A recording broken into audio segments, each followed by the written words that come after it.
Hello and welcome to Crucible of Words for more dedicated legacy action. Today we're playing a pretty unusual Nadu list. So this is a list that actually top 8'd the Eternal Mania event I was at, which had like 230 odd players or something like that. And Clément, who was playing the deck, they came up to me after they made top 8 and told me about this list they were playing. It was like a Nadu list that didn't have Shuko, and it wasn't doing like the Stoneforge thing. And now this is becoming a more popular deck that we're seeing, so I'm curious to give it a go myself. So, what is this deck doing? Well, we are like sort of a mid-range, sort of beatdownish deck in some ways, because we've got this Scythecat Cub, which really does beat down. And it may only look like we have 4 of them, but actually we kind of have 8 of them because of Green Sun Zenith. So this is going to be like our main way of drawing out removal and interaction from our opponent, because this card can just do a lot of work on its own. But then we can pivot into playing Nadu, and if we get the Nomads, we just draw a bunch of cards and our opponent's having a bad time. We also have the Delighted Halfling, which allows us to power out an uncounterable Nadu or Teferi. We have our Sylvan Safekeeper we can fetch off of the Green Sun Zenith, which can do the Nadu chain to start it going and try and dig us into a Nomads if we need to, as well as just protecting our bits and pieces.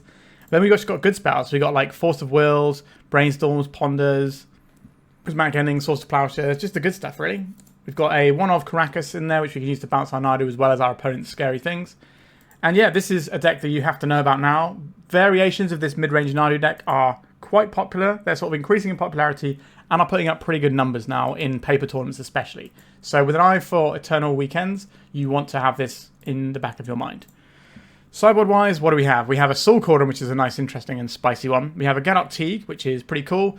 Now, we can get off the Green Sun Zenith. It shuts off our Zenith, but when we're getting this, it's going to shut off way more in our opponent's decks. It's going to be like Karn's, Mystic Forge, Kozilek's Command, the One Ring. They're all going to get shut down by it. We've got some Carpet Flowers to get some more mana going. We've got some Veil of Summer as a bit more protection piece. We've got Endurance for Graveyard Hate alongside a Collector for Artifact Hate. We've got Force of Vigor, Hydroblast, Consign, just a bunch of sideboard cards that you've seen before that you know are good and you know what they do. So yeah, this is Clément's deck, and we're going to see how we can get on playing it. Like, subscribe, and check out 3-for-1 Trading if you want to buy any of the cards in this deck. Let's go. Have you got Magic cards you don't want taking up space in your home, or do you just need some extra spending money? Well, my lovely sponsors, 3-for-1 Trading, are buying all collections, big and small.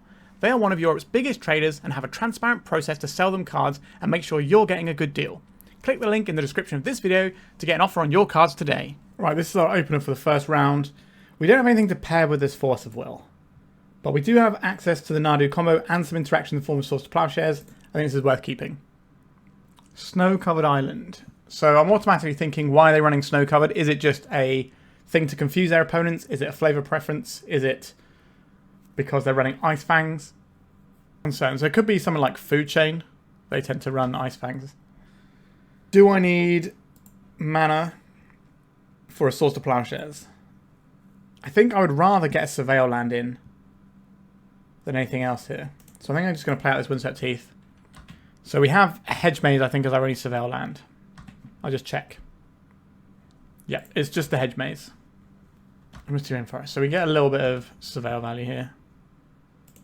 So our opponent is playing Food Chain. This could be holding up for a Seek the Beast, our end step. So there is our Hedge Maze.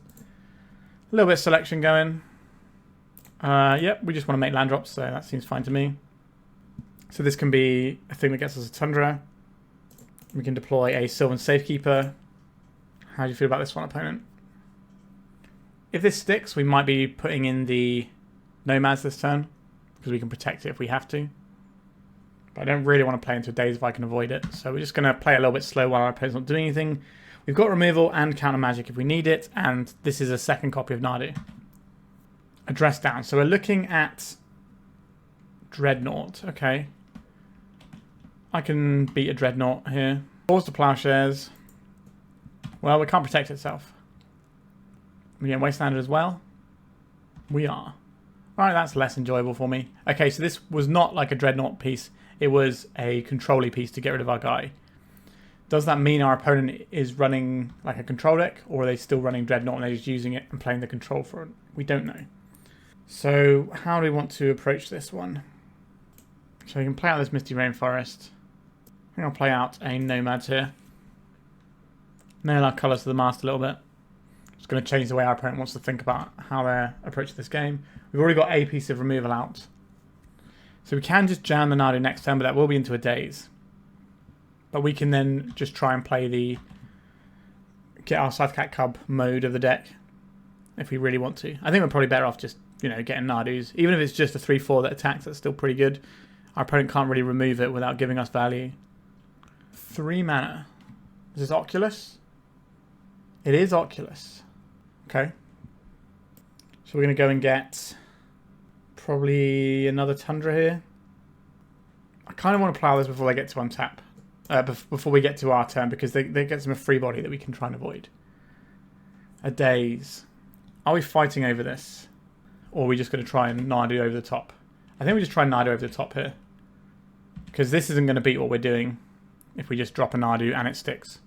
Manifesting Dread. So this was a Dreadnought deck. It's probably the Curie build. That's the one that has the Dreadnought in. Sorry, that has the Oculus in. Blue, white, green. Alright, we're just in. Oculus is a powerful card, but I don't think it can overpower what we're doing here.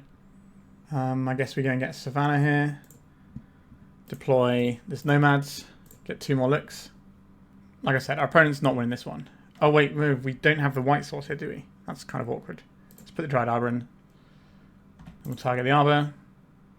This doesn't actually fetch us a white source. We need one of our white fetches. Alright, so let's go and cast a Ponder.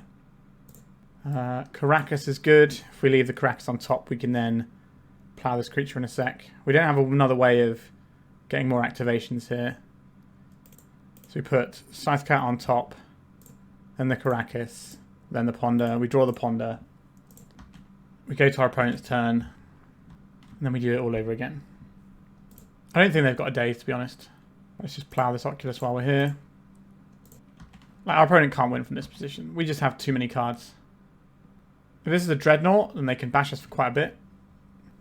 Alright, they've had enough, which is the correct thing to do when your opponent's just drawing, what, 16 cards a turn cycle.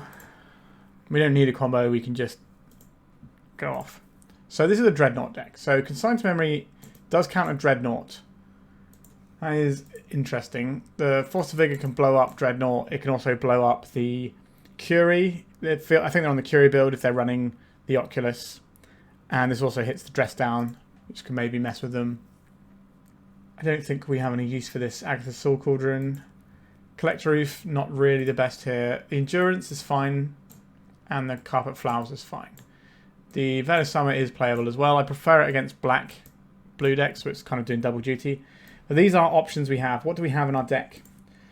I like the Safekeeper. I like the Plows. I think we'd need to keep Scythecat Cub. Prismatic Ending is good removal. How much can we actually afford to take out here? Like, our deck just seems really good here. I don't think we can take out any more blue cards. We're already pretty shy on blue cards. We've got, what, 19? No, sorry, 17. That's a very low blue count. So we can't take out any blue cards if we want to keep Force of Wills in. Maybe trade one of these off for an Endurance so that we can at least tutor for it. I would like to get some Carpet Flowers in, but I don't really know where they fit in. Because everything just seems really good. And we can't board out blue cards. Alright, maybe we're not supposed to board that much. We just have an Endurance so we can sweep away the Oculus if the time comes. Alright, we've got a Ponder to begin with. We can play on basics this time as well. It's not a bad place to be. We can also use the Karakas as a way of defending our Nadu and getting some free triggers here and there. They probably have Stifles in their deck, but I don't really care if they fight over this. Yeah, you go ahead. No, we've got 3 lands in hand. It does mean that playing on basics might be a little bit trickier, but we'll see. A Force of Will. Alright, let's send this. If they want to stifle this, and they're not going to be getting there. Alright, it's just another stifle. Do we care about this one? I don't think so. We'll eventually draw out of this. Our opponent is spending resources in a way that's not actually dealing with the meat of what we've got going on. A Ponder, you go ahead. It's kind of like the general gist when you play land destruction decks. You blow up a load of their lands, but then eventually they just get to win because they're going to eventually draw out of it. Unless you have some sort of like permanent lock thing going on. A Scythecat Cub. Am I going to deploy you? I think we will try for a Greenstone Zenith just to get a little boost in mana. Kind of undo one of those stifles. This is potentially our Nadu that we're getting rid of, but I think if we just have mana, we play the Scythecat Cub, we can start applying pressure, and that's going to make our opponent interact with us. Alright, we've got a Brainstorm over there. They are an A+B deck, so we can break that up using a Force of Will. A Daze, you got it. Because if this game goes long enough, we'll eventually assemble a thing that draws us all the cards we could ever want. And then it'll be fine. So they're shuffling away their Brainstorm, getting the Meticulous Archive going. They can put in an Oculus now. We can answer that with a Force of Will. Okay, let's just get in a cat. We'll save the fetch land. We can use that next turn to pump up the cat. Alright, we're in. We've got a threat, so we are pressuring our opponents. And we do have a lot of resources still in hand. Alright, we're just getting plowed. This isn't where we're fighting. I can't imagine them running that many Stifles in their list. It's probably just the 2. Counterbalance. That can be annoying, or we could just play through it and it's fine. It's one of those weird ones. I guess we'll try and answer that with a Force. Our Brainstorming response. This can also set up the counterbalance as well. Alright. Wasteland, goodbye Karakas. But our opponent's down to 2 cards, and we're going to be at 4 cards here. Alright, and Nadu. That certainly gets us out of this little problem we're in. I think I'm going to be a coward and go and get an island here. And we start pondering. If our opponent's got like a big follow-up to jam us, then that would be annoying. Alright, any order and shuffle here. We need another land. Alright, a plow. So if we get a Tundra there and we get Wasteland, it feels really bad. I don't know how many Wastelands our opponent's deck is running. If they are on like the Curie build that Jorge played to in Eternal Mania, then... Alright, a counterbalance. Then they probably have fewer Wastelands than other builds. Alright, Tamiyo, that is a problem card, obviously. Let's play this Hedge Maze. I'd like to find a white source. What can we do with this? We can go and get a cat. It's not the most exciting. I think we put it in the graveyard. We're just looking for that white source. We can deploy Nomads, Nadu combo potentially in a single turn. I doubt they have many 3-drops, so we can probably lead off on the Nadu around a Daze if we find the white source. It also checks the Tamiyo because it can't attack into it. And if they want to plow it, we get some value, whereas if we play the Nomads out, they can plow it and mess up our little comboos. Okay, I will have a Delighted Halfling perhaps. Okay, so we have this. This gives us access to the Nadu next turn alongside the Nomads in one sort of fell swoop. No, we don't have the white for the Nomads, do we? But we can play around Daze or we can play into counter magic. Alright, so now we don't have that. But they're burning removal spells on things that don't necessarily matter. Now, they're quite far ahead of us on cards, but we can turn it around quite easily. Are we just going to Scythecat Cub and just try and draw out our opponent's interaction, or do we just slam an Nadu here and tee off? Like, what would they not be playing that they would have in hand right now? A removal spell or a counter spell? If it's a counter spell and it's a Daze and we run the Nadu and that feels horrible, I think we'd play the Scythecat Cub out. It's a Wasteland. Alright. I guess I kind of wish we'd played the Nadu here. But I don't think this build... Although our opponent's build is quite different with counterbalances in, so they might not even be a Dreadnought deck. It's just we saw Dress Down and Oculus, which normally ends the Stifle. These are, generally speaking, Dreadnought cards. Alright, so the Wasteland is gone, and so is our Hedge Maze, presumably. Yep. Is it Oculus time? No, it's pending time. And I'm just going to continue drawing cards. The bane of our existence in Legacy these days is the old Tamiyo. Delighted Halfling. Let's try it out. We're going to flip the counterbalance this time. And a Source of Plowshares to follow up. Sure. Now, it may look like the counterbalance is doing the work, but the actual thing doing the work here, as always, is Tamiyo, because it's just giving them an extra stream of cards that they can rely on. Whereas the counterbalance is kind of an unreliable tool to do what you need it to do. A Green Sun Zenith. Alright, let's Zenith. We know that the thing we're getting is going to get plowed, but then that's a plow that's not being pointed at something else later on. I believe we just get a Delighted Halfling. They're kind of incentivized to plows, otherwise you get uncounterable Nadu. Yep, you crack your clues. At some point soon they can turn this Tamiyo into Planeswalker, and that doesn't go the best for us. I imagine they fetch for a white source and plow our Delighted Halfling here. There is the Plains. There goes the plow. And they've shuffled away this Ponder that they revealed to counterbalance. For those who are unaware with what counterbalance does, I probably should have pointed out. So basically, whenever we cast a spell, they can reveal the top card of their deck, and if it's the same mana value as the spell we've cast, then it counters our spell. It's not one that's been around for that long. Sorry, it hasn't been around for a long time. Like, it was a staple part of the Miracles deck, but that got banned out a long time ago. Right, another Wasteland, my little friend.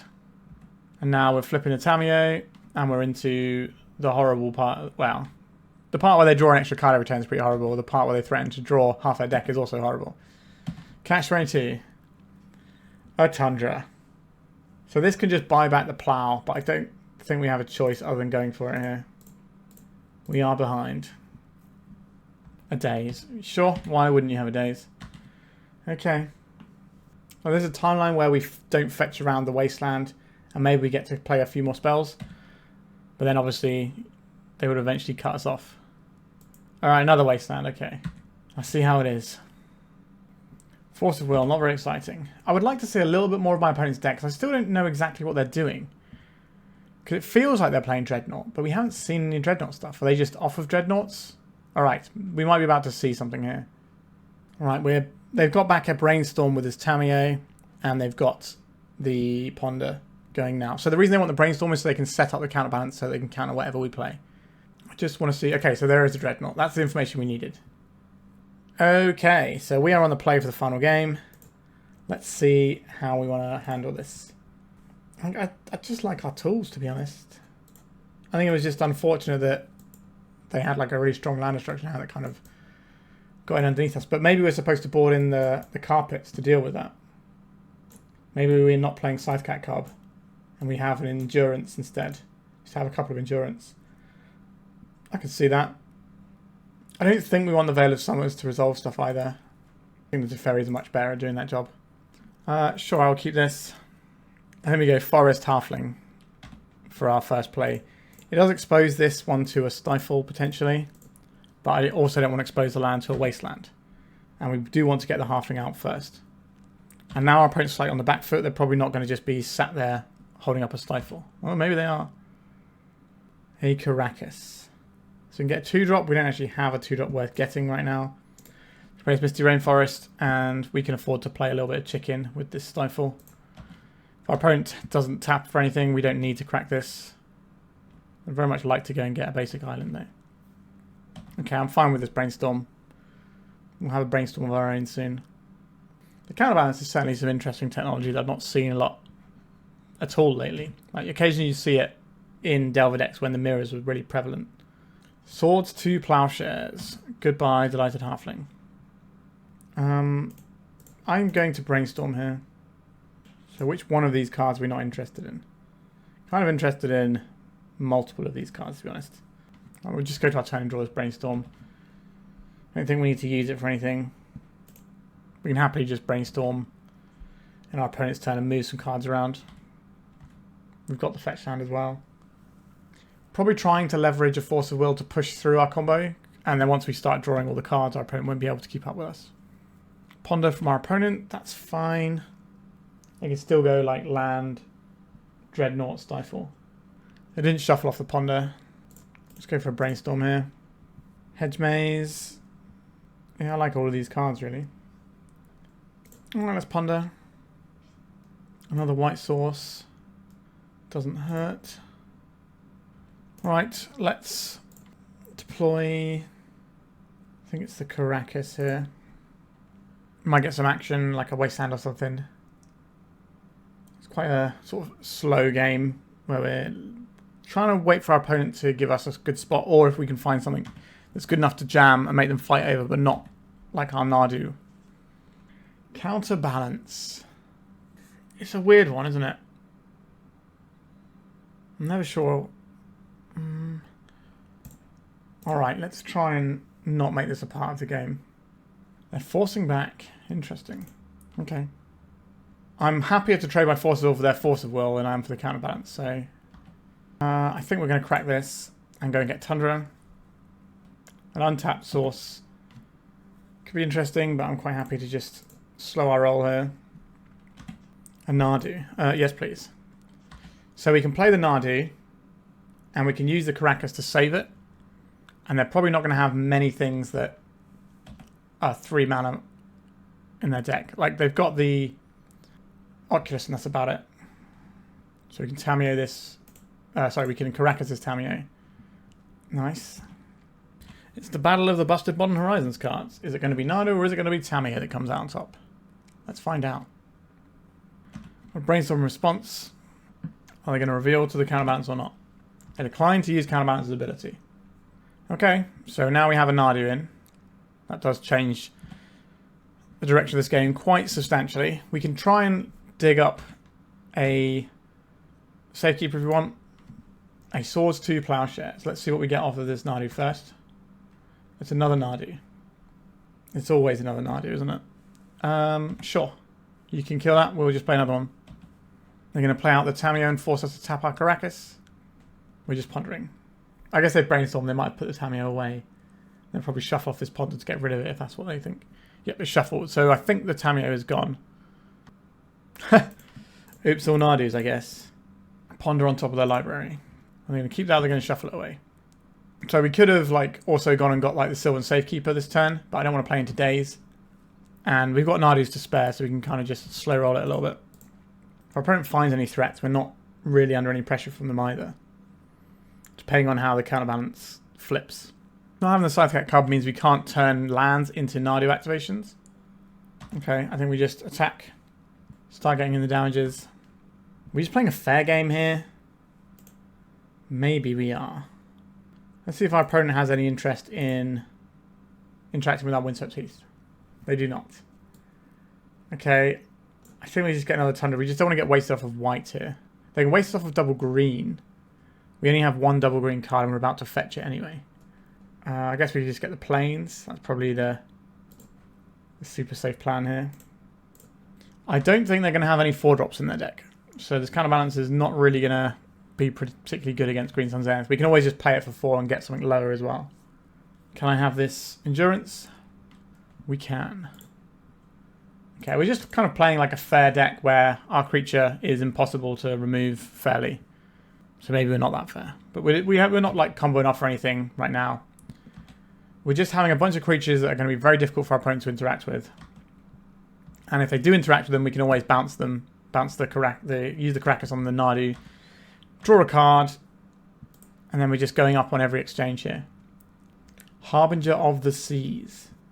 I've played a land, so there's no random shenanigans. This is fine, right? I guess we float white. We can plow this. I think that's reasonable. Let's see if the counterbalance triggers or not. It's an island on top. Alright, they're scooping it up. Just the fairer side of Nadu actually worked there. We kind of played Nadu like it was probably supposed to be designed before they... clearly it's supposed to be... The ability just happens twice, not twice per creature, right? So it's kind of like Kira the Great Glass Spinner. But yeah, we kind of just played a fair game and it worked. Alright, on to round number 2. Alright, this is fine. We just need some lands. We've got an emergency button in the Force of Will, so we're not going to die to a turn 1 send from our opponent. Or we might do still, but we at least have as much as we're ever going to have against it. Flagstones. Alright, our opponent...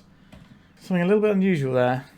I think we are into Tundra Nomads here. We've got a spare Nomads. If our opponent uses resources on a Nomads, that's fine. It's basically like just duressing a plow out of the hand or whatever. There it goes. So our opponent plays Urborg and then casts Smallpox though. Why would they kill our guy if they're planning on Smallpoxing though? A Wasteland. Oh, glad to see that happen. How bothered by this are we? Not in love with it because the Wasteland on board. I'm glad they did that rather than play the Wasteland. Oh, sorry, use the Wasteland. I think we're just getting the Cub in. Gives our opponent a difficult choice if they want a Wasteland because they're already behind on board at this point. But if they plow our guy and then Wasteland us, they have to choose which colour to Wasteland. Which Blessed Meadow, tapped or untapped? Okay, they're going to play a 3-drop. Or they're going to play a 2-drop and wasteland us. Thalia, Guard, and Thraben. Been a long time since I've seen this. Alright, we are not getting wastelanded again. Incredible. Okay, so is this going to be Cauldra, or have they got like the... Okay, just a pre-war formalware. You can get them back to Thalia and have like a big first strike and blocker. They don't need a first strike and blocker, they've just got plows. Can I keep drawing lands, please? Yes. But now what? I think we have to go and get 2 cards in our opponent's hand. One of them is pre-war formalware. We get the Savannah here, then our opponent can't waste us off of colours very easily. We Green Sun for the Halfling. And then we play out the Nomads. This way, the Wasteland doesn't stop us from assembling Nadu combo next turn, and that will beat most of the things our opponent can do, I would imagine. If they've got a 3rd Plow, then yeah, you got me.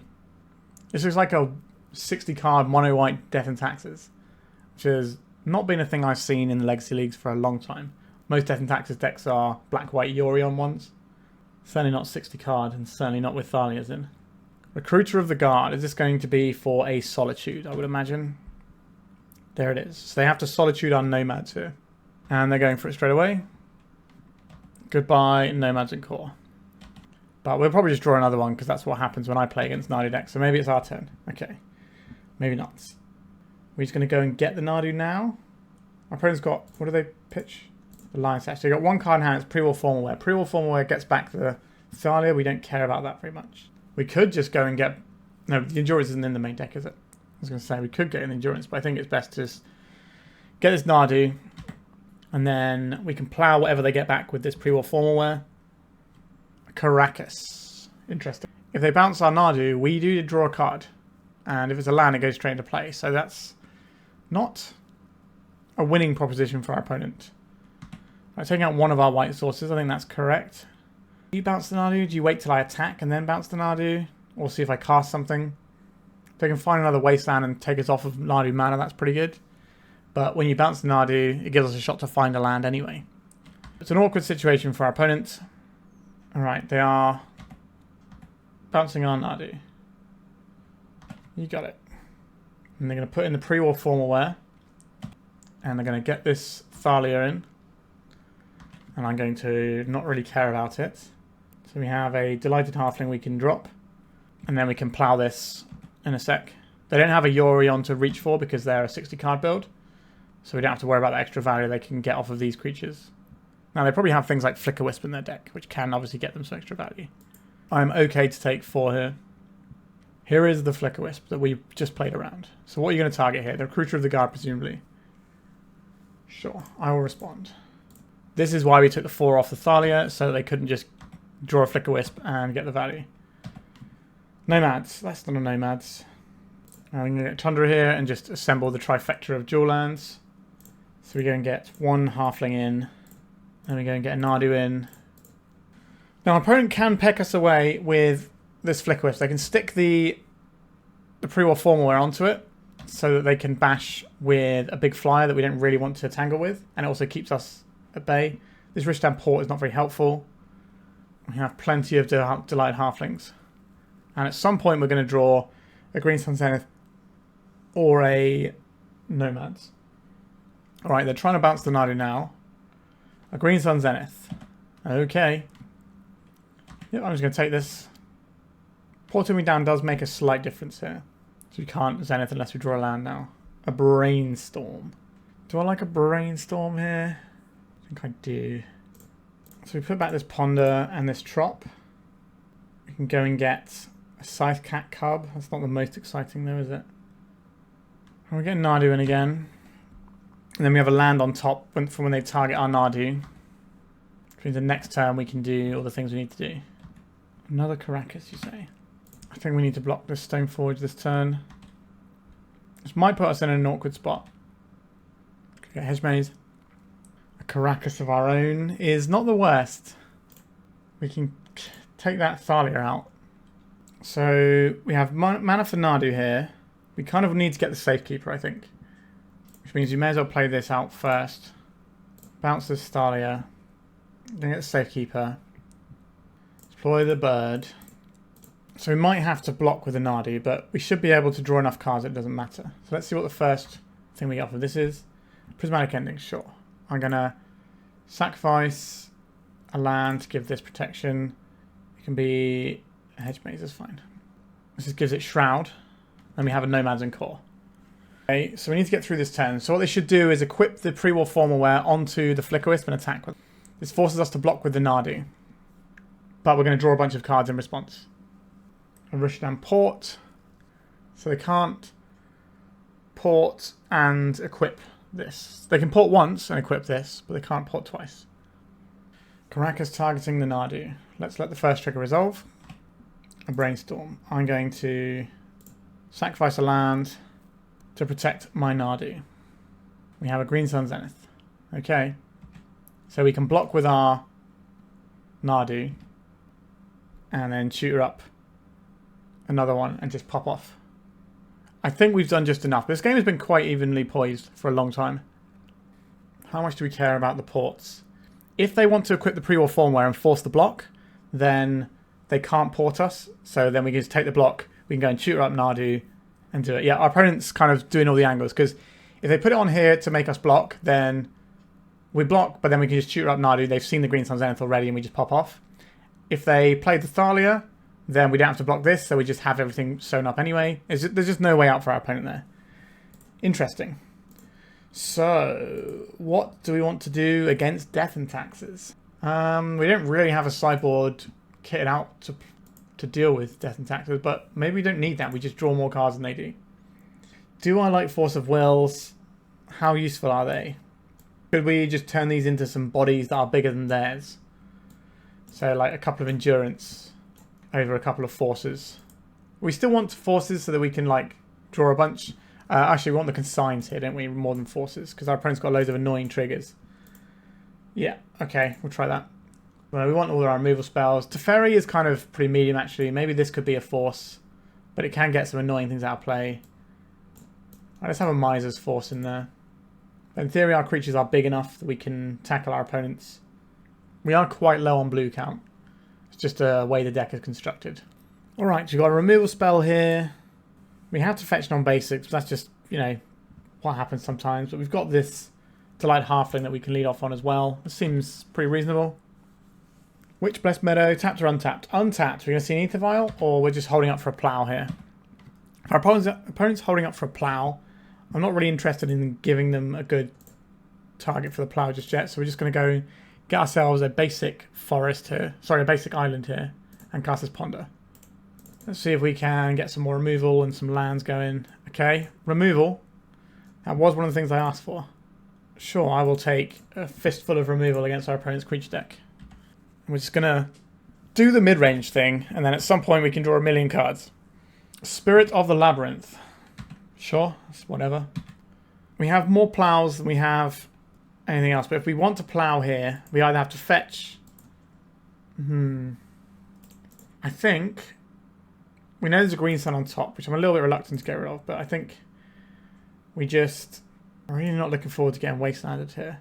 Do we just get a Plains and just play with all this removal and assume we're going to draw green at some point? I think that's the plan, isn't it? Just make sure we can convert our removal. We have 3 removal spells in hand. So as long as we can keep converting these removal spells, we'll be okay. There's a Plains. If our opponent wants to spend their time porting, okay, we can answer that. Well, we might be able to answer that. I'll just take 3 here. We'll get our opponent's port activation, I think. Take out our Plains or our island here. Take out the Plains. I will plow your 3-1. 4 cards in our opponent's hand. We end up in that weird situation of, are we trying to deal with the vial, or are we trying to deal with what comes out of the vial? Let's cast a Ponder and then see. Okay, this is a great selection of cards here. We don't have green mana yet. That's the one downside, but I like having the Nomads. I like having more lands against our opponent's deck. Can we afford to draw all the way through this pile, though, knowing that we need green mana?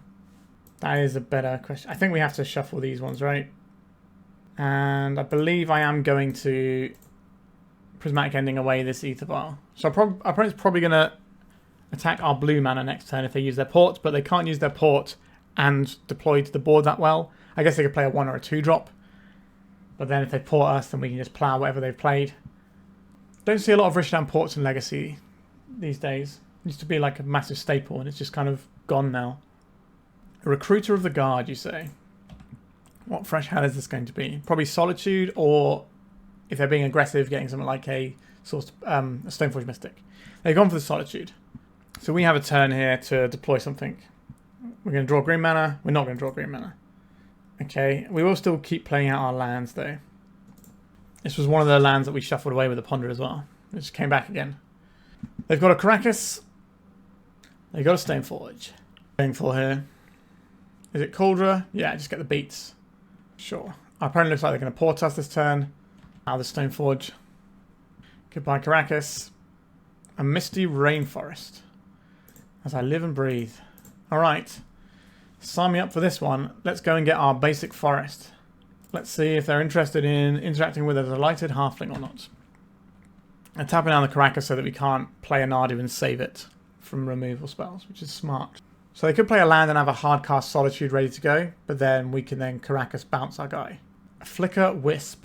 That's pretty good. So they're going to be able to get another card off of this Recruit of the Guard. If we can assemble our combo though, we end up with way more cards than our opponent has. What are they going to get off of this Recruiter? Is it another Stoneforge they can put in this Cauldra? Is it another Solitude just to make sure that we don't have creatures? It's the Stoneforge. Okay. Interesting.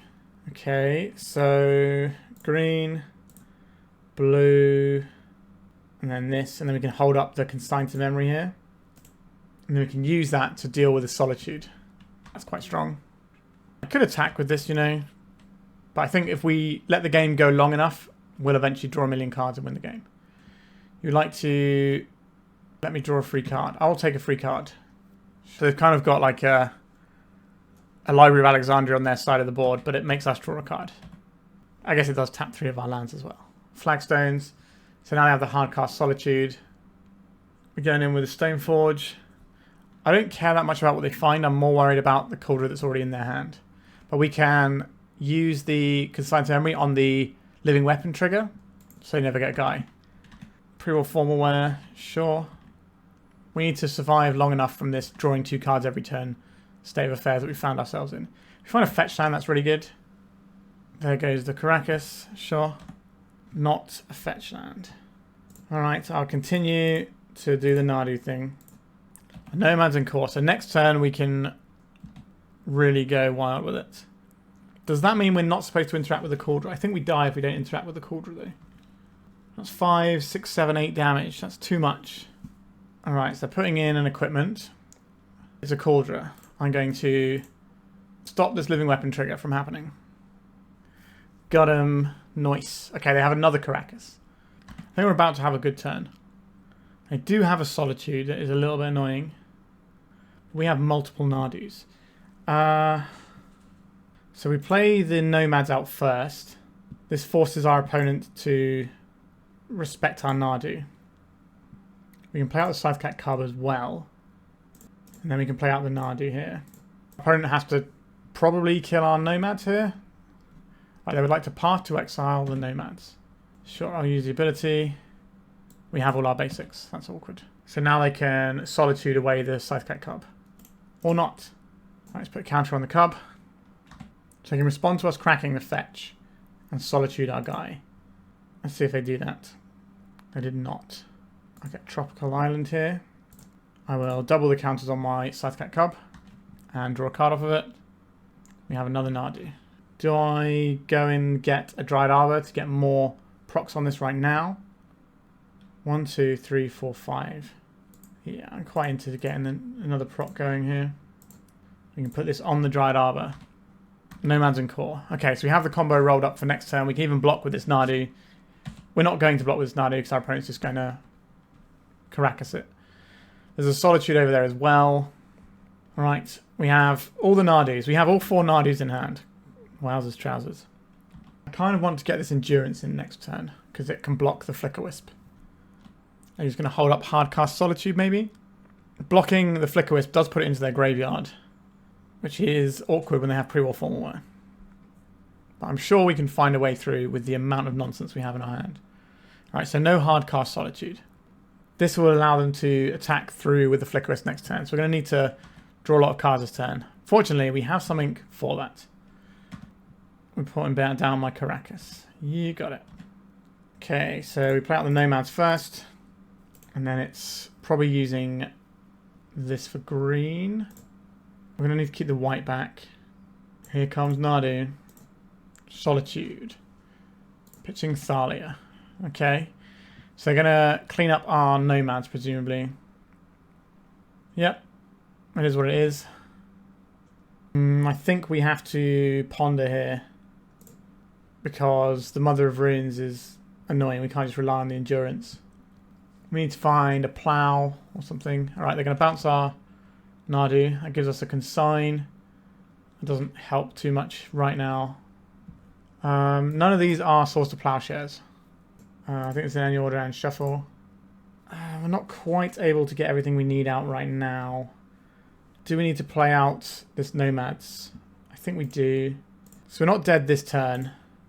Unless our opponent draws another land. And then they can equip the... Yeah, they can equip the Flickerwisp. And then they can give it protection from... They don't need to give it protection, do they? They can just attack with the Flickerwisp, right? They can give one of their other guys protection, but we have creatures of 2 different colours. So we should be able to block whatever they do. But if they give a creature protection from green, then our Nomads doesn't have to necessarily go under the bus because we can put the damage across. Our opponent might think it does. A lot going on in this game. Right, tapping down our creature who also happens to be a land. Yeah, that's pretty bad for us. Yeah, this is lethal, right? They attack with the Mother of Runes. And then they force through exactly lethal. We're going to go in with everything? They are. Alright, we'll go to game 3. Ooh. Yeah, we're having to work for it here, aren't we? Do I want to change anything? Is Teferi where I want to be? Or do we just want like another Force of Will? Like as an emergency button? No, we've already taken the Teferi, haven't we? We're talking about. Do I need another force over something like a Scythecat Cub? I don't think so. I think especially on the play, we get to be way more aggressive. Our opponent doesn't get to have the turn where they hold up Source of Plowshares to stop us playing a Mana Dork on turn 1. Okay, this opener... Like, we can do some stuff with Ponder. We're not going to get taxed out of the game land-wise. I think this is okay. It works us towards somewhere I'd like to be. It's hard to turn down the Ponder, isn't it? So we can play on 3 basic lands as well. With the Hedge Maze for good measure to get our second green pip for when we have Endurance. Just go and get ourselves an island. And begin pondering. I would very much like to have access to all of these cards. I don't think we get all of them. So I guess we put the Nadu back. Because we already have one of those.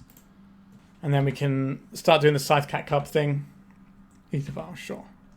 I don't think it's worth holding up Consign to Memory for the Etherval. Okay, so we go and get our Forest and we play the Scythecat Cub. This is an enabler for Nadu, but also gives our opponents something to interact with and think about. A Rishadan Port. Thalia, sure. Savannah. That's what we're doing here. We could play out this Hedge Maze and just start that ticking. I don't think we want to play out the Nadu straight away. I will pump our Scythecat Cub. Endurance, I don't hate that one either. Are we the beatdown? I think we're the beatdown. Scythecat Cub gets out of control pretty quickly. They got a Mother of Runes? They do have a Mother of Runes. That's pretty good. Now we have Trample on our Scythecat Cub, so that means we can still deal damage through what our opponent's got over there. But they can soak up a little bit of damage. Right, second Rishadan Port. This is a real blast from the past. Just playing against actual Death and Taxes that's trying to tax us out of the game. Right, so coming in for 2 here. We're getting ported. There's another Mother. Taking out the Hedge Maze. We could just drop in a guy here. But we can do that later anyway. Right, I'll play with Savannah. Pump our little friend. Oh, they can push through our blocker anyway, so we should be on the attacks here and try and trample over. They can put something in with a Vial. Next turn we can kind of start our chain going. Unless we get double ported. Meadow, tapped or untapped? Untapped. That's quite a big chunk of life they're just paying out there. Right, let's add some more beef to the board. This will force them to tap one of their Mother of Runes. I don't want these cards in my deck. So they could have given it protection before we went to blocks, and that way they could force through 2 damage, because now they're just going to have to activate their Mother and not really get much from it. Legacy's not really about combat tricks of pumping your guys in combat, unless they're just prowess guys and you're casting spells. Well, I just let their Thalia die. That's really interesting. Does that mean they have another one? If they do, that means they're not double porting us. Cataclysm. Huh. Okay. So we get to keep a land and a creature. So we'll keep our massive creature.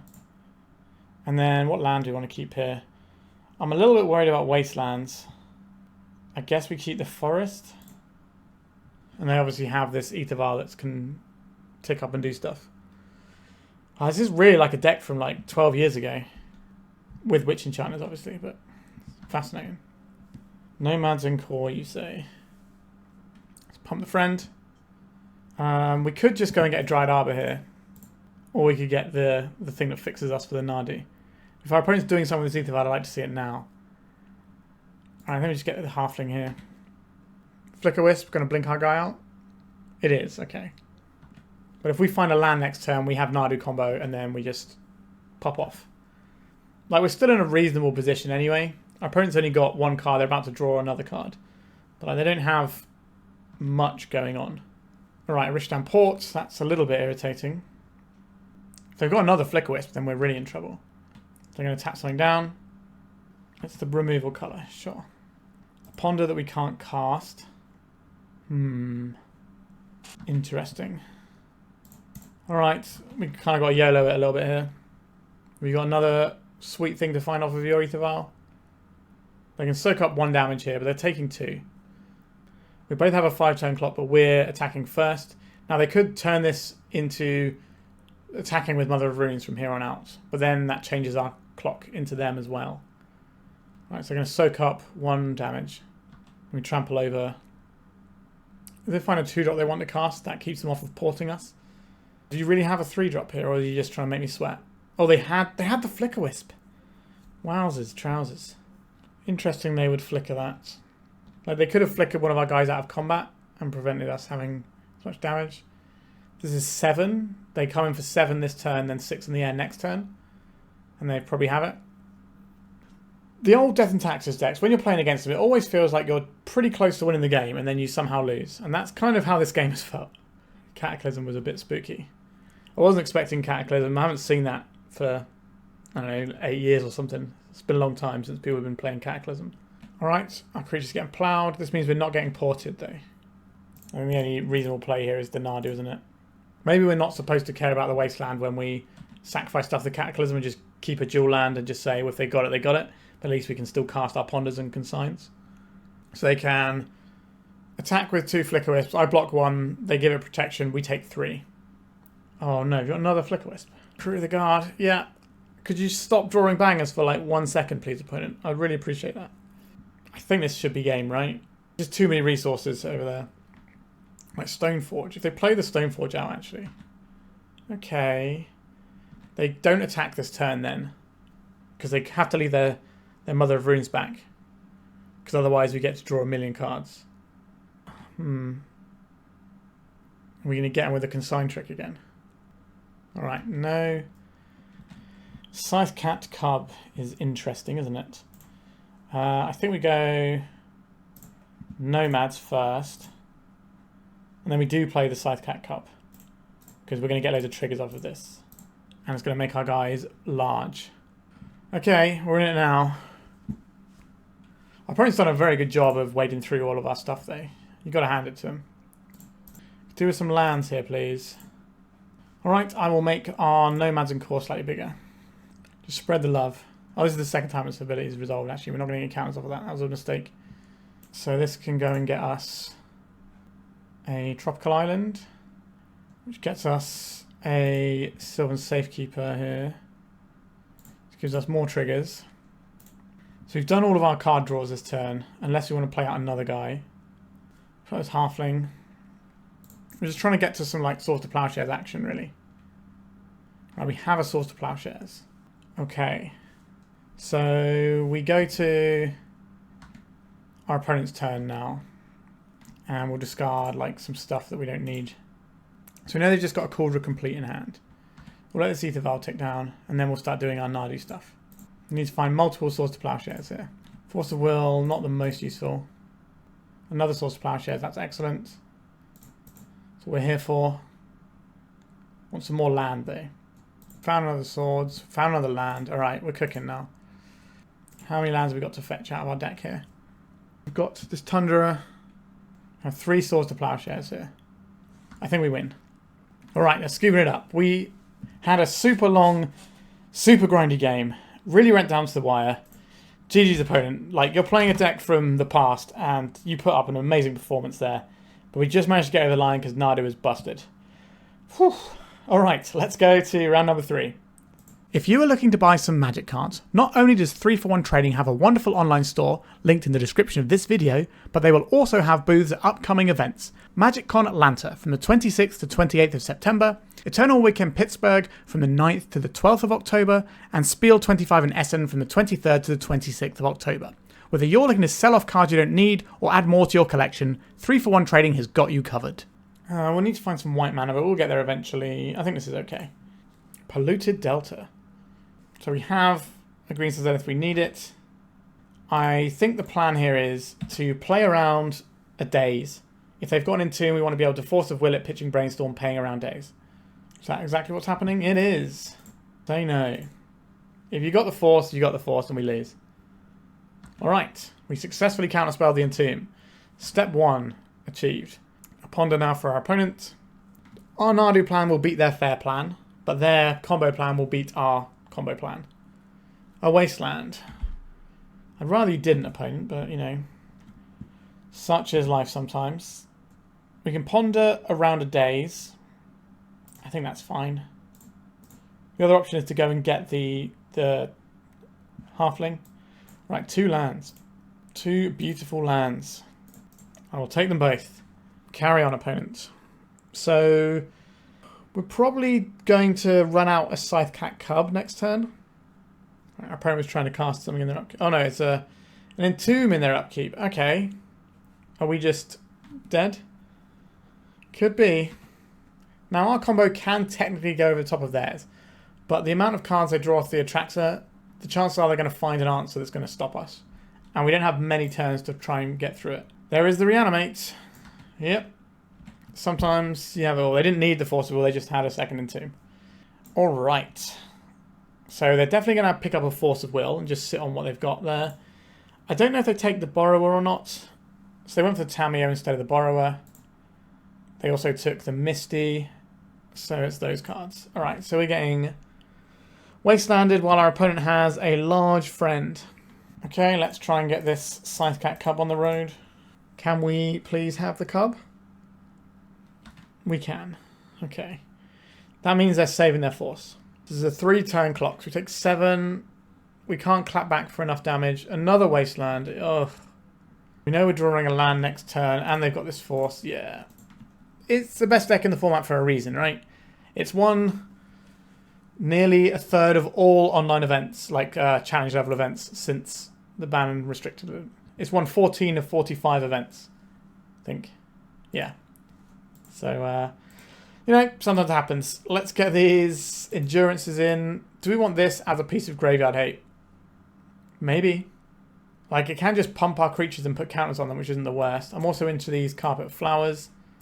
I don't think we want to go fully into Force of Will. If we start boarding out any Force of Wills, our Force of Wills just stop working is the problem. Do we care about their fair plan of Barrow-Voice and stuff? Not especially. I guess we don't... No, this answers Tamiyo, so we need to keep this as well. Very tricky. Are we just not about Scythecat Cubs? Can't be right. We probably need at least 1 in here, right? And then, if we want all these things, maybe we don't need the Soul Cauldron. I can't really take out any blue cards if we're keeping the Forces in. I think we do want the Forces in, because when we start combo, we need to protect what we're doing. So what does that mean for us? Take out, like, a Zenith? It was like cutting a Nadu, wasn't it, though? Our green card count. Maybe we need to take out, like, a Nomads. Okay, we'll try that. I'm not sure of the best way to approach this matchup, to be honest. No, we can't play this one because our mana doesn't work. Let's mulligan. Okay, we'll keep this, put back one of these Nomads. I don't think we're fetching for a Dryad Arbor here. I think we're more about having a Brainstorm up in case we get wastelanded, because the Dryad Arbor doesn't really cast many of our spells. Ideally, we just want to Brainstorm on our turn, so we get to see another card. A Thoughtseize. Alright, I'll Brainstorm in response to the Thoughtseize. Okay, we have the lands. We can just hide our combo pieces. Try that. Although if we want to play the Nomads next turn, well, we don't need to play the Nomads next turn, do we? Right, let's just hide the combo pieces and assume our opponent's pivoted onto a fair plan, expecting us to have a bunch of graveyard hate. So they can break up our swords, our force by taking the Teferi. Yeah, that's what they've decided to do.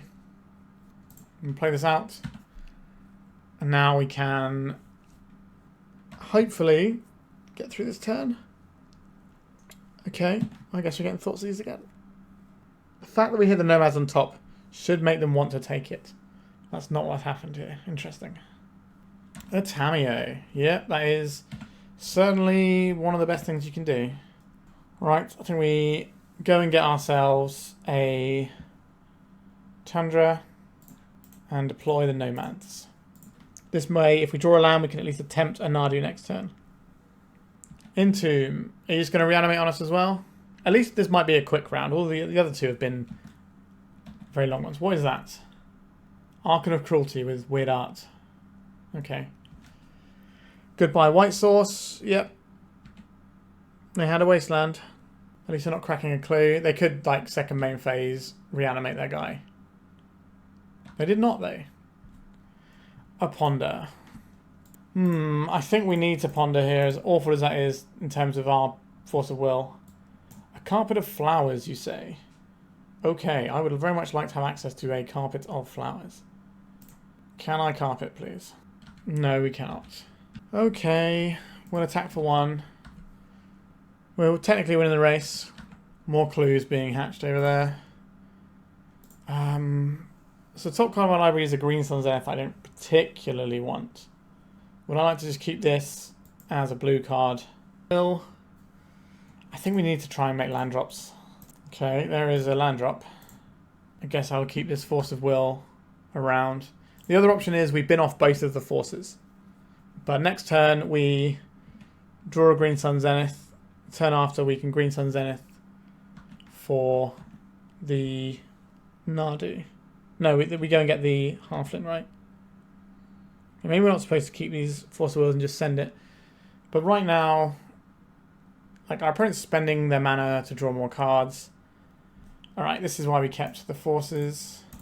We're not winning if we get the Archon in play. Alright. Very happy about my choice now, then. If they didn't have an Archon already in the graveyard, I don't think I would keep it that way around. So this doesn't get us where we need to go right now. So we could go and fetch a Scythecat Cub or a Delighted Halfling, but then we're kind of going nowhere. I think we just have to suck it up and draw this Green Sun Zenith and then play one. It's awkward while our opponent's drawing an extra card every turn. Right, cracking a clue. They've got a land to crack the other clue and start flipping the Tamiyo. They don't want to flip the Tamiyo, they just want extra cards every turn. Well, that's also a very good thing to do, isn't it? So let's go for Green Sun X's 1 playing around Days to get our Delighted Halfling. Fatal Push. Okay, does that change what we need to get now? Does that mean we have to get the Safekeeper? I think we still just get the Halfling. We don't have enough mana to even get the Nadu yet. Nadu on its own is not terrible either. How many cards has this Tamiyo drawn? Is it time to flip the Tamiyo? Time to kill my creature. Like, they're always going to have everything at this point because they've got so many cards. Okay. Maybe we ambush them with an Endurance. That's not nothing. You might be able to shift the Tamiyo then. They're going to have 6 cards in hand there, and they can crack the clue for a 7th. Like, they can also just crack both... Sorry, they only have 1 clue, right? Yeah, they don't have a second clue. But the chances of them having, like, a Brainstorm at this point is a bit spooky. Sure. Just killing our guys. And now they're entombing again. And there's the Archon again. Okay. Well, some things happened. And now they're going to flip their Tamiyo. Which next turn can buy back the Ponder to help find the Reanimate. To get the Arc of Cruelty in, and then we're not beating that, I don't think. Like, we can obviously draw a Plow. A Force of Will. Oh, I guess we have to go and get something that can pressure the Tamiyo now. Our opponent counterspells this, we're just going to scoop for time constraints. Yeah, you got it. Actually, no, we didn't. That was the end of that round, wasn't it? Sorry. I was thinking we had another game, but it's just gone so quickly, they smashed us to pieces. Yeah, that felt horrible. The best deck in the format is the best deck in the format, and sometimes it is just going to absolutely clap you. Alright, on to round 4. Let's go. Alright, Island Ponder. We've also got the Delighted Halfling. Sure, I will keep this. I think I might actually start off with the Halfling so we can just get some early pressure going. So if we play the Halfling, then next turn we can play the cat and grow it, and then cast a Ponder. We getting Thought Seized? We getting Thought Seized. What do you take here? It's the Cub or the Force? I don't think it's one of the two Ponders. If we take the Cub, well, then we don't have any pressure to apply, and then they get to sort of sculpt and do whatever they're doing. It could be one of numerous blue-black decks. Okay, so now it's time to ponder and see what we end up with. Alternatively, we can just Thoughtseize Bug, as they call it. Let's see if we just get this cat in. They could daze this. They do daze it. Do I Force of Will just to get pressure? I don't think we do. And we just get our ponder going. Our opponent's spending resource on things that aren't our Nadu combo. We're very far ahead on mana. That is a Nadu. I would like the land and the Nadu, I think, here. So we hide the Nadu on top. And then we take the land. I kind of want to ponder to look for the next piece. But that is a problem for later. Another guy. So we're on a fair deck. Okay, this is tempo, not reanimator. I imagine that's pretty good for us overall. We know the top card of our library. I think I'm still going to ponder though, before we use the fetch land. Okay, that was nice for us. So we put back the Arbor and Nomads. No, because then we can't play the Nadu this turn. Okay, we'll put the Force in our hand. And then next turn we'll play an uncounterable Nadu and a Nomads. With Force of Will up. And then our opponent will hopefully scoop the game and we'll get a game 2. A Brainstorm, you got it. We might have to force a Thoughtseize here. But that's very much what our forces are there for, just to protect the combo. And then we'll draw all the cards. So they're holding up Revolt off of this Polluted Delta by the looks of things. If that's how they're planning on dealing with what we've got coming. Or not, let's see. Just a ponder. Okay, so they're tapped out. So we draw the Nomads, we play the Nomads, see if our opponent interacts, and then we can jam this Nadu. Seems good to me. We get the Savannah here, I think. And then it's Nomads first. That plays around soft permission. They're forcing over this. I'm going to force to save this as well. And that's probably the game right there. Uncounterable Nadu will go on the stack. We will draw 6 cards this turn and then 6 cards next turn. Our opponent doesn't want us to click through it. It's just so much hassle. And they're not going to beat that with their fair deck.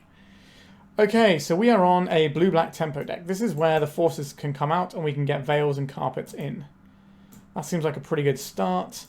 I am somewhat interested in these Endurances as well.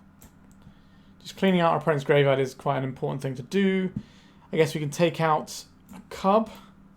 And then what? Is it a Zenith? Could be a Zenith. Zenithing for 3 is kind of hard against the Daze Wasteland deck. Alright, we'll try like this. And like, our main Zenith is for 3. So if we consider this as a 4-drop, easing off of it makes a lot of sense. Now sometimes, you know, we play it for earlier things. Okay. I'll keep this. I hope you like Nadu's opponent, because that's all we have. Nadu's all the way down. Are they going to just Thoughtseize us? Are they going to make a threat? Or are they going to ponder? It's a threat. Sure. I'll play a Tropical Island with the intention of brainstorming in response to a Thoughtseize. Ponder. So I kept a pile on the ponder. We can brainstorm now, knowing that we don't have to fear a Bowmasters. Or we can just do that on our turn. I think it's probably the better play.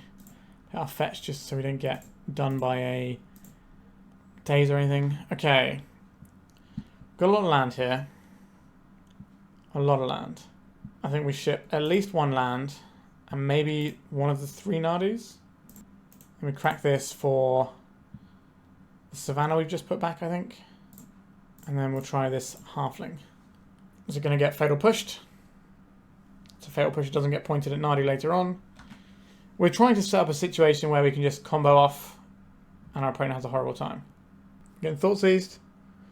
They're Fatal Pushing us, sure. And they're Thought Seizing us. So they take the Nomads here and leave us with 2 Nadus. Unless they have an additional Thought Seize. And then they just take both Nadus. Now Spell Bomb, not a thing we care about, but it's just going to be a redraw that also gives them +1 power on their threat. A Swords to Plowshares, you say? Alright, I can get down with that. We'll see if they play a Baragoth or something. They might crack the Spell Bomb in attacks so they can get more damage in. I think we're just going to preserve our life total this turn. Alright, we just took it out. We're seeing a cracking of the Spell Bomb. Alright. It's not a display of enormous strength from our opponent. A Wasteland, sure. We're going to take out our Trop. And then we're going to go and get a Hedge Maze here. I don't think we need that land. We've got 2 more in hand. There is a Bowmaster potentially around, so I'm not just going to fire off this Brainstorm willy-nilly. If our opponent taps out of Bowmaster and gives us an opportunity, then I will take it with the Brainstorm. Otherwise, it's just going to sit in our hand for now. We have a hardcast Kaito, perhaps? It is a hardcast Kaito. This gives us an opportunity to cast the Brainstorm. Teferi is interesting, isn't it? I guess we're not really interested in this Prismatic Ending, though. I guess we put that one back, and then we draw the land next turn. We haven't lost life this turn, so they can't surveil and draw a card. I wonder what they do here. Do they just... Yeah, they just pump it. Tundra. For the Teferi. So now they have to choose between hitting us or the Teferi. It's still well worth doing just to get the Teferi in here. Alright, I got a feeling they're just going to go to the face here and try and 2-turn us. Which is... No, they're going after Teferi. That's very strange that you would make the emblem... I guess, like, it doesn't really make a difference if you make the emblem before or after you attack, I suppose. If I don't really know what you're doing with it, maybe it changes how I interact. But I guess we didn't really have any interaction. But they didn't necessarily know that. Carpet of Flowers. You just bounce on this. Alright. Alright. I see what's happening. I think our opponent should have gone to the face with this Kaito, because then we'd be dead on this next turn. And the Teferi +1 isn't going to make that much difference. But it drew us a card, and it gained us 5 life. That's pretty good going. Right, so we can block here. And then we can Karakas our guy. Swords to Plowshares. Not very helpful against Kaito. Are they going to try and remove our Nadu now? No. They needed to tap down our Nadu, really. It's just a Surveil 2. I don't want Orcish Bowmasters. The plot thickens. Let's go for Carpet. Let's get some blue mana, please. Let's get Nadu in. Kind of want to Brainstorm. I think the upside is too high. If you got a Bowmasters and you ping down the Nadu, it's not the end of the world. Ponder is okay here. I guess we put back 2 lands. Haven't played a land yet though, and we can't cast this Endurance. Alright, we'll put them back. We'll play this land. We'll crack it. What are we getting here? Probably just a Tundra. We could get a Dryad Arbor. Actually, I quite like the Dryad Arbor here. Let's ponder. See if we can find a Nomads. Not a Nomads. But we can go like this. And then we have the Veil of Summer for if our opponent fires off the Kaito. And we really are interested in that. It's a nice option to have. Alright, this guy. We can plow this whenever, I think. We have to consider them hardcasting a Force, though. I think we'll plow it now, actually. We're so nearly there. We just need to get something to go with this Nadu, and then our opponent's probably going to collapse in front of all of our card advantage. They're targeting our Nadu. Let's see what the Nadu rips. It's the green sun that we knew about. Okay. Do we want this to remain stunned? We could... Our opponent hasn't cast a spell, so we're not going to get a draw off of this Veil of Summer. I think that's okay. And then we just take the 5 here. I wonder if they do a post-combat. So in the end of combat step, you can then ninjutsu in again. So you've got your damage and then you can flip it into another one that gets to activate again. Guess we want green mana this time around, don't we? So we go and get Sylvan Safekeeper. It bounces Nadu, I guess. Scythecat Cub is pretty good. So we need a blue mana here. And this will do. I'm going to keep up green mana for our Veil of Summer. How big a deal is this? Let's cast this Veil of Summer. A daze. Let's pay for this daze. Another daze. Targeting the Veil of Summer. Alright, we're going to target itself with this, and we'll sacrifice this. Our opponent's got one blue floating. I guess we move to the post-combat main phase, so this mana burns off. I don't know if we're supposed to attack for one there, I don't think we are. Let's go for the Scythecat Cub. Okay, let's target this and sacrifice a land. Can we get a land into play? We can. So we can start the train rolling here. Alright, our opponent's scooping it up because the train has begun rolling. This is a fetch land, so it's worth 2 activations, and we just outvalue them. So this matchup feels really good for the Nadu deck, whereas the Blue White Reanimator matchup feels harder because they've got this big splashy combo that comes underneath what we're trying to do. Alright, it's been a hard fought 4 rounds, but there's still one more to go. So I hope you're enjoying this one. We've got the final round that can give us the nice 4-1. Let's see if we can get that on the board. We've got a Mana Dork. We've technically got 2 Mana Dorks. And we've got a Brainstorm, and we're on the draw. I think we keep this one. Definitely quite a lot of games I found myself thinking, we really just need lands here. I don't know if that means I want more lands in the deck, or what. Maybe I'm just keeping different hands. Are we going to get a... Okay, another land is excellent. Are we playing basics or non-basics? Is our opponent going to wasteland us when we're leading off with a Mana Dork? Probably not. I think we're going to play to making sure that we can cast our spells. What flavour of Misty Rainforest deck is our opponent? Hedge Maze. Force of Will. So this could be Omnitel. We at least have a Force of Will for that. Snow-covered forest. This feels... Oh, okay, we might be in a mirror. Sure, we have a plow for this. We also have a prismatic ending if we prefer. We can't get 2 colours into the ending unless we use these lands. We could plow and brainstorm. That's probably the best upside for us. So let's get this going. We've got a Nadu and a Scythecat Cub. These are things we want. I think that means we don't want this Green Sun Zenith right now. And maybe we don't need this Brainstorm. We need to hit more land drops is the thing. So maybe it's the ending that goes. So our opponent probably doesn't have wastelands in their deck. So we go and get a Tundra here. I'll be sourced to Plowsharing this creature, please. Right, then we get to get in for 1. So we don't know if our opponent's build is different to ours and has dazes and things. We'll find out. Maybe Seiji, so they're not on the exact same list as us. Would I like an uncounterable Nadu just as a thing that sits in play? Yes, I would. Especially when we have a second one. We have double Force of Will, so I feel relatively safe against a bunch of things our opponent could do. But they're not doing anything over there. Interesting. A Ponder. I'm willing to cast a Ponder here. Right, we found the lands we're after. So we go like this, and here comes the Scythecat Cub. How would you like to fight over this opponent? A force. I would also like to force to get this through. Put a counter on the Nadu. And we'll put more counters on the Nadu. You can crack this. Put counter on the Cub. That gets us a card. I think we attack here. I don't think our opponent's going to be wrathing our board anytime soon, so let's deploy another Cub and we're still sat on Force of Will. Alright, when our deck does this, it feels pretty good. Maybe boarding out the Scythecat Cubs, like I've been doing a little bit, isn't right. Maybe I'm just trying to lean too hard into being mid-range. A Nadu. Am I even bothered by a single Nadu here? Can we make our opponent chump block next turn? Probably. Sure, you can have the Nadu. A Green Sun's Zenith. Alright, I think we start off with a Ponder here. Another Scythecat Cub is pretty useful here. But we want the land first. So we put the Cub and then the land. So we play out the land here. Our opponent's just scooping up because we're going to draw a bunch of cards. We're also going to draw this Scythecat Cub, play it before we crack this. And then that's another 3 triggers. Okay, feels like we're somewhat in the mirror.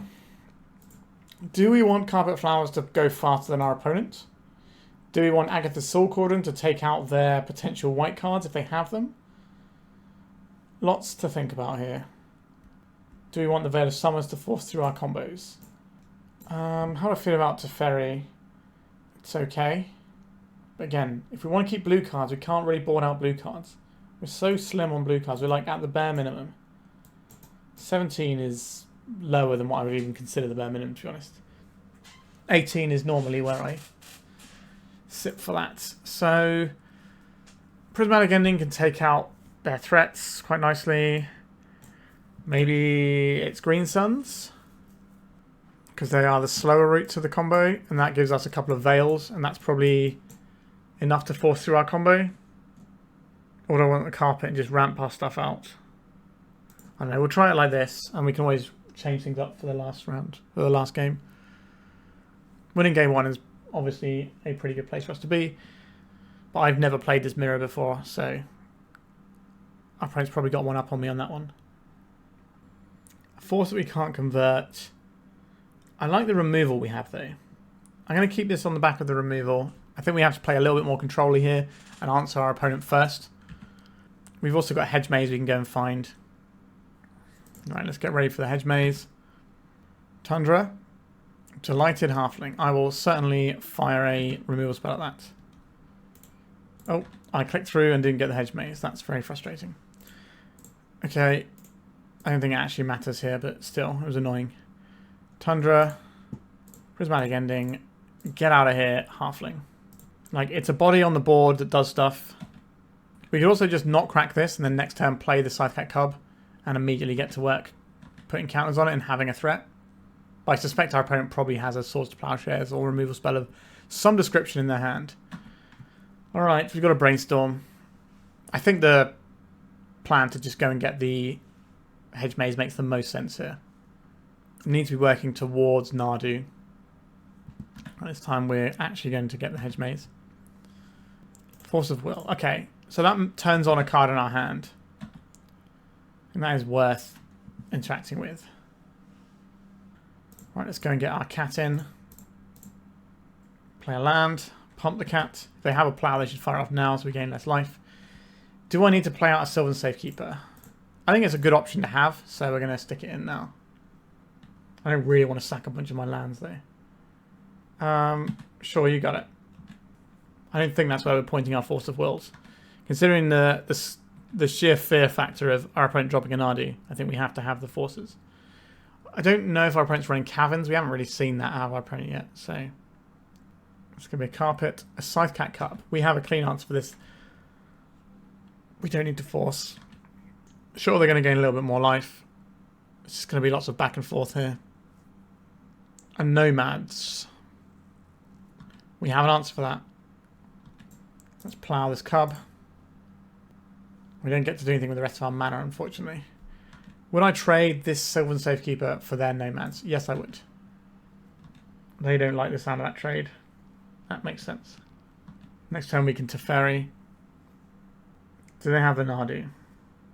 Do they have something to protect it? Okay. So this makes Veil of Summer less likely, because they'd have to have a land and a Veil to go alongside it. Here it comes. Oh, it's a Teferi. It's very much a use it or lose it for counter spells, isn't it? So let's use it, I guess. Alright, they're forcing to get their Teferi through. What are they doing with it? Are they just drawing a card or are they plussing? They're drawing a card and they are going to bounce our Safekeeper. Do I need to protect this? I think I do want to protect this. Because they didn't draw a card if we do this. And then we can plow this and attack the Teferi for 1. And then we've kind of solved some problems. Alright, this isn't really where I like to point my plows, but I think it's correct in this situation. And we attack the Teferi, then our opponent draws a Nadu off the top, and then we die. Let's get our land in. We don't have any more Surveil lands. No Meticulous Archive in here. 4 mana, so it's a Green Sun Zenith for Nadu. You got it, boss. Don't particularly like that for us. Okay, we have a plan here. Get Savannah. Play a Teferi. We bounce their Nadu. We draw a blue card, which we don't have very many of in our deck. And then okay, they have another Nadu. So forcing this doesn't feel great. Okay. Do I hold this to represent forcible blue card? Do I play it? I think we hold it. We have Brainstorms and stuff as well. So they can now play Nadu with Karakas up. At least we're being served some of our own medicine here. Do I care about this? I think so. We've got the land in hand, that's why I'm okay doing this. But they finish off our Teferi here, which turns on all their instants. Like their plows and their forces and whatnot. Just trading a bunch of bits, and now we're going to be left with very little. So they can bounce their Nadu, so removing it's not really an option for us. A Windswept Heath. I guess you play it out because there is the potential for a hard cast Force of Will coming up soon. Alright, we get him for 1. And now we're just going to bounce their Nadu. They're getting Dryad Arbor into play. We're very much on borrowed time here. Like, it's a very forced the action. And they had a force anyway, so it's all a bit tricky. X was 1, so they're going to get a Safekeeper here. Like, maybe their hits are really bad, but how bad can they be? Like, they can just draw a bunch of cards, and they've got this. I think we're just going to go to game 3. Alright. So our opponent's got a lot of the same cards in as us, which means we're probably making the right decisions. Do we want these carpets of flowers? They will produce us a decent chunk of mana to ramp our stuff up, but is ramping our stuff out the most important? It's more important to make it stick, I think. So we're going to keep it like this and just see if being on the play is enough to get through first. Maybe we're supposed to keep more Zeniths in instead of the Veils. Okay. We're part way to where we need to be. We've got like half a Ponder. We've got stuff to stop their combo attempts and half of our combo. Misty Rainforest can go into the bin. Right, no turn 1 play for our opponent. A Delighted Halfling. Let's deploy the Halfling. See if it gets removed. Next time we can deploy another one. If they soak up all the removal spells, then maybe one of our pieces can stick. That's kind of what happened with the last game, where our opponent just soaked up our interaction on things we kind of had to interact, like the Teferi that needed the Force of Will. And he just laid the groundwork for the Nadu. It's just Haymaker magic, sort of. Well, this isn't really a Haymaker, but it does mean that they can't interact whilst it's around. And a Ponder from our opponent. It's like casting a Silence, where your opponent has to interact with the Silence so they can at least have the illusion of interacting with the next things. It's kind of what this is, but like on a turn delay. Alright, deck, come on. A Nadu Winged Wisdom. Yeah, that counts, doesn't it? I would describe that as a hit for us. What's happening here? Are we tapping out for a Nadu? It's a Teferi. Okay. I'm going to bounce our little guy. This allows them to assemble their combo. Does that mean we need to just send it here? This is a really big decision point. So we could just resume the posture we've had before. We just go Delighted Halfling into like Nomads and Nadu. But then if our opponent has interaction for this, then we kind of die. But if they have the combo, we can't break it up because of the plow. But if we draw enough cards, maybe we can find a way to break this up. Or at least push ourselves far enough ahead that we're kind of windmilling each other. Okay, I think we play out the Nomads first and see if this resolves. Our opponent is not F6 through our turn, so it does feel like they have interaction. So now do we slam the Nadu, or do we just play out this Halfling and hope for the best? I think we have to play around permission, as annoying as that is. Maybe they don't have it. They have 6 cards though. And their deck is very much dedicated to doing the thing. Plusing the Teferi. So they can Green-Sun Zenith at instant speed as well, which is pretty cool. They do have an entirely full hand though. Okay. That's worked out alright for us. That is a card that we can't do very much with. Do we want more mana here? I guess we want to sandbag our lands if possible.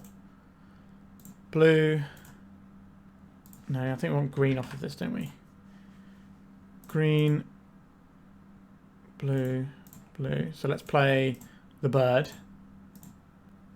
Does this do anything, or are you just going to remove my Nomads in response? They are going to remove the Nomads in response. That was always a possibility. So am I sandbagging this land in case we draw a Scythecat Cub? I think the answer is yes. The Teferi is nearly ready to draw some cards again. But it depends if they value the shield of protection or not. Okay, so they're going to... So I know we can't interact with us while this is up. They got Safekeeper. They're going to play a Nadu this turn. They've got more Surveil lands than we do. Okay. Do they have it? They do have it. And we can't interact because it's Teferi. I wonder if they're running more Teferis than we are. At least they only have the Sylvan Safekeeper side of things. They have to actually sacrifice lands to try and find what they're looking for. And if they want to target the same creature twice, they have to sacrifice it in response to this. Okay, so just getting one in. They're probably going to go for the Ponder here. No? They can do it instant speed, I suppose, but why would you wait? Because we can't interact right now. Alright, Brainstorm. Be good to me. You're pretty good. 4 cards in our opponent's hand. We're going to get a Trop. We try and squeeze in a Scythecat Cub. And our opponent maybe interacts with this one. And then we get the actual prize of the Nomads in. Alright, Force pitching the Ponder. Sure. So now we can try our Nomads. And our opponent's probably going to sack some lands and try and dig for an answer to this. I'd like to source the Plowshares my Nadu. We drew another Nomads. That's unfortunate. Okay. Let's source the Plowshares their Nadu, I guess. Oh no, this has already got... Just got Shroud yet?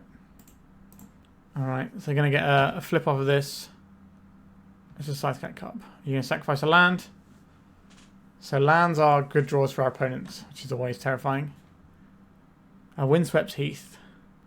I think our opponent just has it here. I think I'm just going to scoop this one up. Like, our opponent's going to be able to draw a lot of cards next turn. And we know that the card that we're drawing off of the Brainstorm is no good. So unfortunately we... Oh, what's happening there, Magic Online? Alright, so unfortunately we finished with a 3-2 record. We got absolutely bodied by the best deck in the format and it didn't look close. And then we had like a back and forth game between the mirror. It felt like our opponent had more Teferis. I don't know if it's just that they drew them more than we did. But it felt like they probably had a better idea what they were doing in the mirror and they had more Surveil lands to try and find their combo than we did. So there were definitely some differences in our list and I'd be curious to see what list they're on. But let's talk about our list. So there's obviously a bunch of different mid-rangey Nadu lists. And this one felt pretty decent, to be honest. It was doing what it needed to do.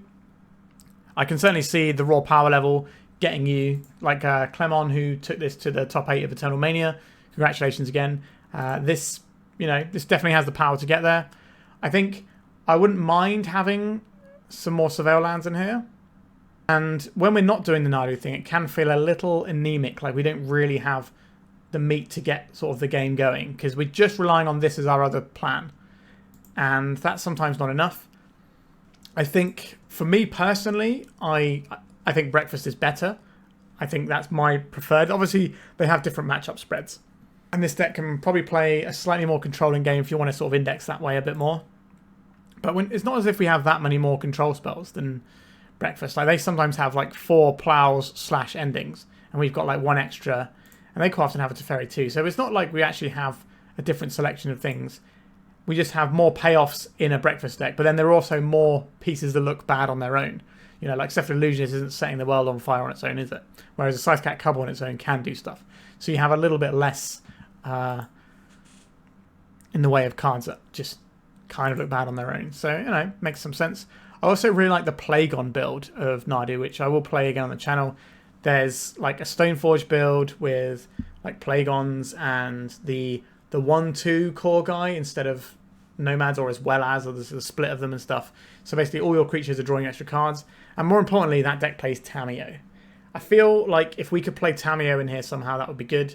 There's even an argument for saying that we should be like cutting Ponders and putting Tamiyos in our deck, because Tamiyo is just really good. Another thing is the blue count in our deck for Force of Will is very low. I think there was 1 or 2 situations where I was like, okay, we have this Force of Will, we don't have anything to go with it, or we have to sculpt in a way that we're looking for something to go with it sometimes. So maybe that's something you could consider to try and tweak with. But the list is obviously incredibly tight. And where exactly do you cut here? Like, Maybe it's the one of Prismatic Ending. Maybe that's your little flex slot in here, but everything else looks really tight. So I'm not really sure how you would go about changing this one up. But yeah, deck's obviously powerful, and Clément had a really good run with it. And I'm glad they came over and told me how they were doing. It was nice to meet another lovely human being. Everyone I met at Eternal Mania was lovely, and that is a wonderful thing to see in a Magic tournament. Sideboard-wise, just a little quick thing here. I felt like I wanted a little bit more removal and maybe more graveyard hate, but maybe that's just because we got beaten by Blue-Black Reanimator and I wanted more endurances. So maybe it's that. But all in all, the deck's pretty solid. You can definitely take a deck in this sort of rough shell and have a really good time with it. Even though I despise the bird and wish it was gone. Alright, thank you so much for watching. Please remember to like and subscribe, and goodbye. If you'd like to support me in the channel, please check out my Patreon. It has a free guide to budget turbo depths as well as 3 tiers of support.